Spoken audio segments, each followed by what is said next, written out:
Good morning তোমাদের সবাইকে। আমি এখন চলে এসেছি নেপালের কাঠমান্ডুতে অবস্থিত দরবার স্কোয়ার। আর এই ব্লগে আমি তোমাদেরকে ঘুরে দেখাবো এই দরবার স্কোয়ারের সমস্ত আর্কিটেকচার অ্যান্ড অল। সো স্টার্টিংয়ে তোমাদেরকে দেখাচ্ছি এখানকার বিল্ডিংগুলো কত বিশাল আর সুন্দর।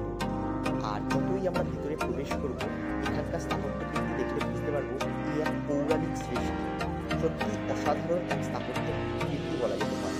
তো চলো আস্তে আস্তে ভিতরের দিকে যাই, আমি তোমাদেরকে দেখাতে থাকি।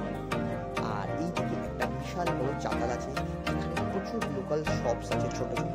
এখান থেকে চাইলে তোমরা অবশ্যই নিজেদের জন্য সংগ্রহ করতে পারো।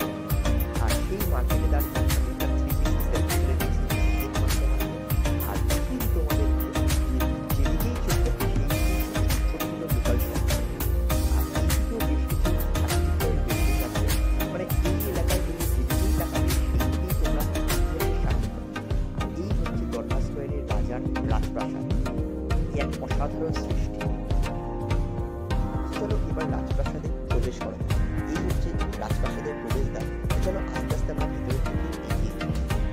আর এই হচ্ছে রাজপ্রাসাদের ভেতরের দৃশ্য, এই এক অসাধারণ সৃষ্টি। এখানকার কারুকার্য নিজের চোখে না দেখলে বিশ্বাস করা যায় না। তো তোমরা নেপালের কাঠমান্ডুতে আসলে এই দরবার স্কোয়ার অবশ্যই ভিজিট